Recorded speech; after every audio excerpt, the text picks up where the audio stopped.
হ্যাঁ, আমার ছেলের বিয়ে দেবে, লাগাতে তো হবে। লাগাতে তো হবে। তা ছেলের বয়স আমার প্রায় ৭৬-৭৭ বছর বয়স হয়ে গেল। ৯৯ বছর। ছেলে আর বেশি দিন থোয়া যাবে না, ছেলে বয়স হয়ে গেছে। ৯৯ বছর হয়ে যাচ্ছে তো, এবারে বিয়ার বয়স হয়ে গেছে। তা একটা ঠাকুর আজকে আমার ওই ঘটক মশাই আসার কথা ছিল, এখনো পর্যন্ত এলো না।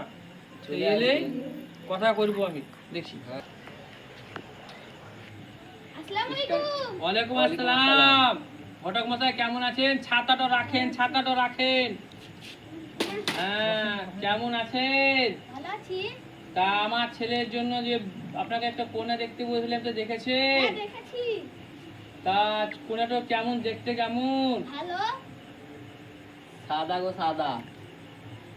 কেমন? সাদা না গো সাদা।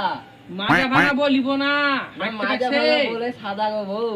সাদা ও সাদা বো। পাতলা পাতলা চলবে না, মোটা সোটা যেমন হয়। মোটা সুটা। কেমন খারাপ হয়, তাহলে টাকা বেশি লাগবে। আমার একটাই ছেলে, আমার ধন সম্পত্তি দেখে নিতে পারেন। ঘটক মশাই আমার ধন সম্পত্তি দেখে আসেন।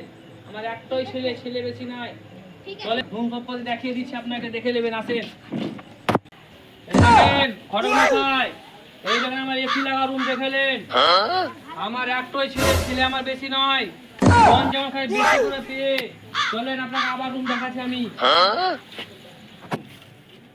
রুমের ভিতরে রুম দেখে আপনি রলেন যাবে। আবার চলে আসেন, একটা রুম দেখেন। এই যে আমার একটা ছেলের কত রুম দেখেন।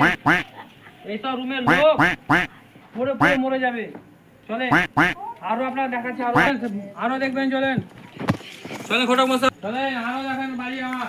এই দেখেন, এই দেখেন আমার এই নারকেল গাছ, একটা ছেলে আম গাছ, নারকেল গাছ, সম্পূর্ণ কিছু পাবেন।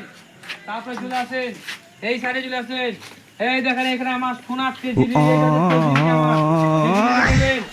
এই ভিতরে টাকা পয়সা সোনা গয়না গাছি যা আছে সব আমার এই ভিতরে ভরা থাকে।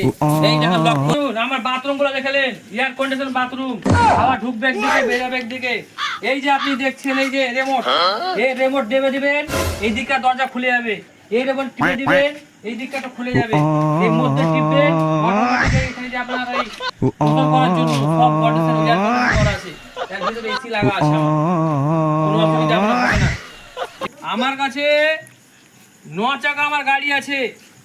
কই সাইডে 3 চাকা আছে। আরে 3 চাকা নয়, 3 চাকা দেখেন। আপনাকে ৯ চাকা আমি 1 চাকা কম বলবো না, আপনি গুনে নিন কত চাকা আছে।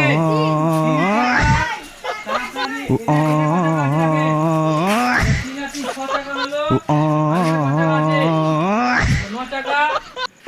আপনাকে মিথ্যা কথা বলবো না, পণ লিব, কিন্তু মিথ্যা কথা বলার আমার দরকার নাই।